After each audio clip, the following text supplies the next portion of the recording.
Tidak ada yang bisa kita pegang kecuali Allah.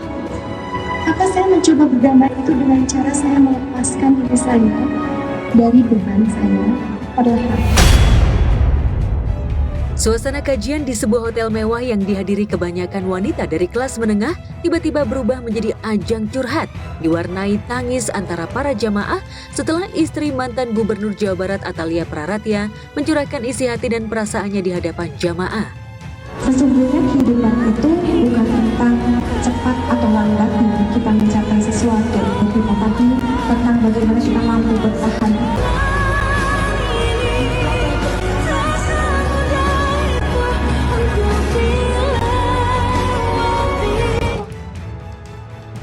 Curhatan itu tentu saja bukan tentang seorang wanita yang kekurangan beras di rumah atau terhimpit kesulitan ekonomi untuk membiayai hidup anak-anaknya sehari-hari, tapi lebih ke perasaan bagaimana seorang wanita melewati masa sulit ketika diterpa ujian bahtera, terutama pengkhianatan cinta pasangannya. Dengan penuh penghayatan, semua gundukan perasaan itu tumpah diutarakan Bu Cinta di depan jamaah kaum hawa. Sontak, seisi ruangan ikut menangis. Tidak ada yang bisa kita pegang kecuali Allah. Maka saya mencoba berdamai itu dengan cara saya melepaskan diri saya dari beban saya perlahan.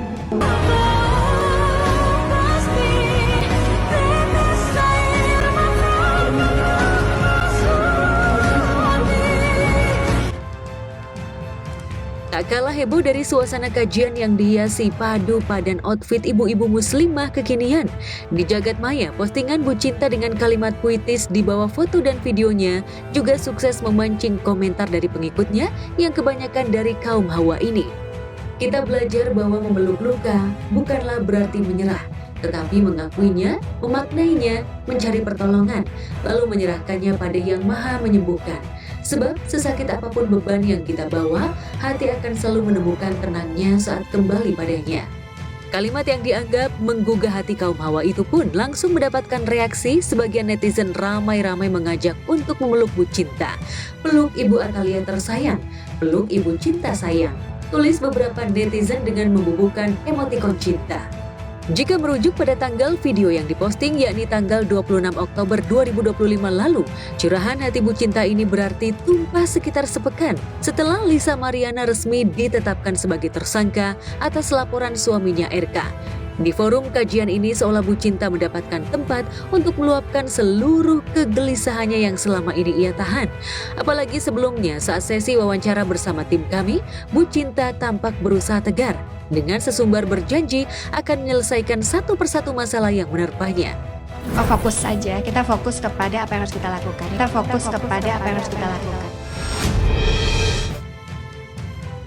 Ketika Bu Cinta mulai bisa menumpahkan seluruh isi hatinya, Lisa Mariana justru mulai ketar-ketir setelah tim juru bela RK yang dikomandoi Muslim Jaya Butar-Butar mulai mendesak agar pihak kepolisian segera menahan Lisa Mariana pasca ditetapkan sebagai tersangka untuk yang kedua kalinya dengan kasus berbeda, yakni dugaan keterlibatan video asusila bersama teman lelaki bertatonya.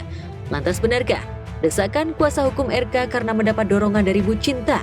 Benarkah Bu Cinta belum sepenuhnya bisa lega sebelum wanita yang menggoda lelakinya masuk penjara? Yang kami laporkan kan banyak pasal ya, tapi maksimal yang kami sampaikan itu 10 tahun penjara gitu loh.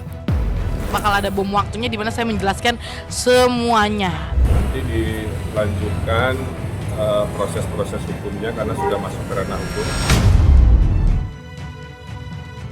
Di tengah desakan agar dirinya segera ditahan pihak kepolisian, Lisa Mariana justru pamer kado sebuah cinta emas yang diberikan suaminya Doris Setiawan. Jadi hari ini nggak tahu dalam rangka apa dia tiba-tiba kasih aku cincin guys. Terus gue tanya, imitasi tuh ya kagak? Nih ada suratnya. So sweet ya dia tuh. Ini cincinnya di jari tengah. Oh iya. Lantas benarkah LM sengaja membangun gimik kemesraan dengan suaminya untuk mengusir rasa khawatirnya jelang ditahan pihak kepolisian? Atau sebaliknya LM sama sekali tak gentar karena masih punya rahasia yang belum diungkapkannya ke publik?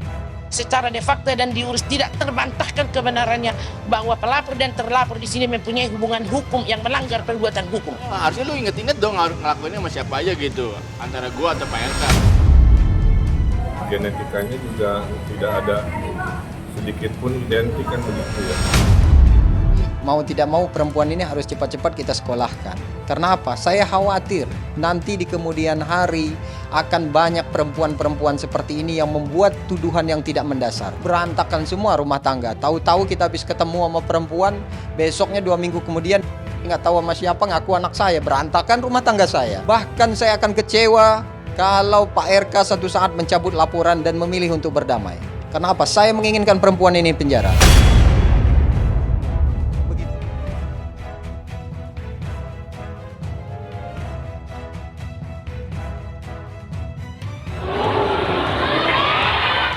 Kamari Skywasing, bocah kelahiran Denpasar, Bali 28 Agustus 2023 lalu ini tingkahnya selalu jadi sorotan warganet.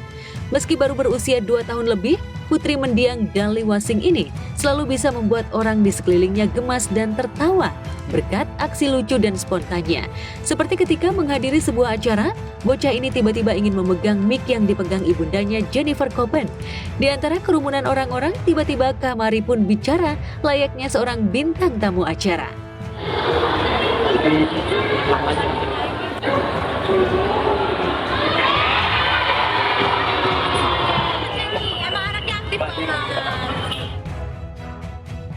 Untuk anak seusia Kamari memang umumnya aktif, mudah meniru apa saja yang dilakukan orang, terutama orang terdekatnya.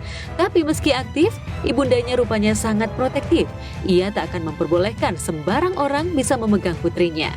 Karena itu kekasih Justin Hubner ini kesal bukan kepalang ketika putrinya tak diasuh dengan baik oleh mantan babysitternya terdahulu yang sudah dipecatnya. Ya udahlah, aku nggak mau ngomong banyak, aku nggak mau bahas banyak untuk netizen yang kemarin. Nantinya aku bakal lebih hati-hati lagi gitu. Kebaikan aku ternyata disalahgunain sama orang yang aku udah anggap kayak keluarga, karena biasanya orang yang udah sama aku udah kayak keluarga semuanya. Cuman masalah udah selesai, aku memaafkan neninya Kamari yang dulu dan ya biarlah move on. Sikap protektif Copen tentu saja pro kontra di kalangan netizen. Terlebih banyak para haters komen menilai jika selebgram ini punya cara mengasuh dengan standar ganda. Di satu sisi, Kamari tak boleh dipegang orang sembarangan. Tapi di sisi lain, anak seusia Kamari justru ditentengnya di acara yang ramai dengan kerumunan orang yang bisa saja dengan mudah membuat Kamari sesak dan rentan dicolek banyak orang. Itu ngomongnya Kamari ya. Pokoknya terima kasih buat semua yang udah datang.